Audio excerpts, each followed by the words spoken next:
Here are 5 facts about chess you may not know. En passant. Of course, everybody knows it. It's tricky and it's unusual, but what's the history about it?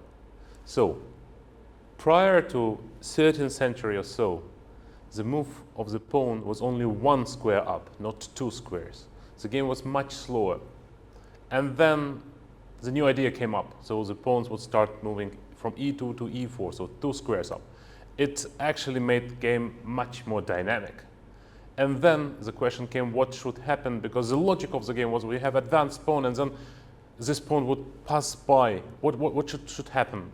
And then what happens that 2 different type of roles appear. From 15th century up to 1880, there were 2 sets of rules in place, and slowly the one including en passant prevailed. It started in Spain and in France. Ruy Lopez was the first one to document it in his book at the end of 16th century. And then what happens that most of opening theory and games were played with en passant in 16th century, 17th century, 18th century. But in Italy, which was one of the capitals in medieval chess, the rule still was more about playing without en passant. Finally, only by 1881, the rules were unified and en passant became what we know today. Paul Morphy, legendary player, a player who was a world champion without being world champion. There was no title of the kind. But it sounds that he was like ages ago, and then Steinitz came and all this history started. Not true. Paul Morphy was actually younger than Wilhelm Steinitz. Paul Morphy was born in 1837, while Wilhelm Steinitz was born in 1836. It just happens that Morphy became a top player at a very young age. He traveled to Europe from USA when he was only 20, and he competed and beat all the opponents, and he retired from chess when he was only 23. And that's the reason why for so many years World Championship was not contested.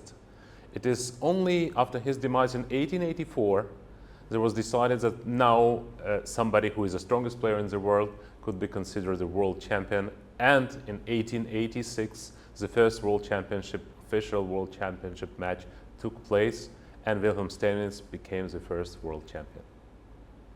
Who is the player, world champion, who played the least number of tournament games? What do you think? Somebody who played just very few years? Bobby Fischer? Or somebody young like today's guys? Not true. Actually, the player who played least games is the player who had the longest career of all world champions, Emanuel Lasker, famous champion who was a world champion for 27 years. In fact, he played just about 500 official tournament games in his career. He played very few competitions and matches.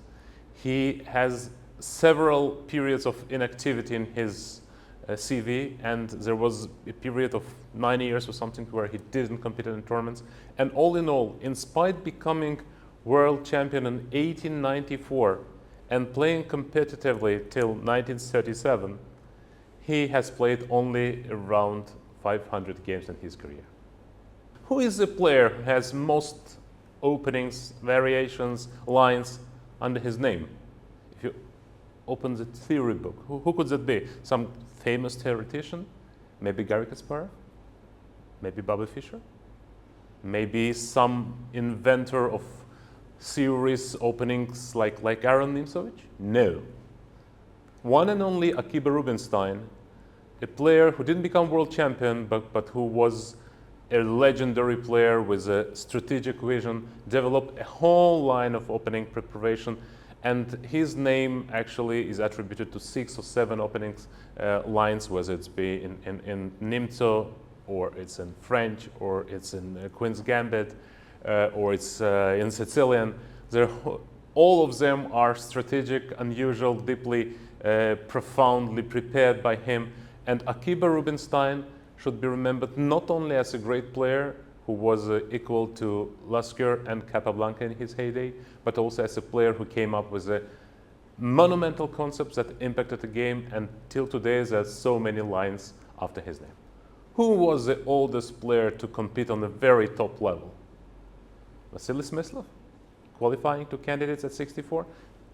No, not exactly. Viktor Korchnoi, and there is a reason for that. Viktor kept trying his best and competing not only in official competitions, and last time he qualified to the candidates, it was in 1990, he was 59, but he kept playing for 20 years more on a very high level. In fact, in 2001, when Viktor was age 70, there was a tournament organized specifically to mark his jubilee. And he won the tournament. It had the likes like Boris Gelfand, Alexander Grishuk, Petr Svidler.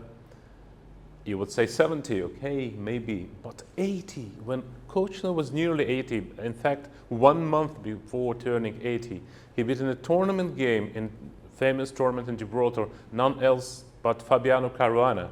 Fabiano was not yet top 10 player, but he was already 27, 21. He was rated about top 20 in the world. He was a rising star, but Viktor Korchnoi played a great game, was black, and convincingly outplayed the young rising star. Viktor Korchnoi is a symbol of chess who has been tremendous fighter and kept his position in top chess for more than 30 years. Oldest player to keep playing at such a high level gives an inspiration to generations to come.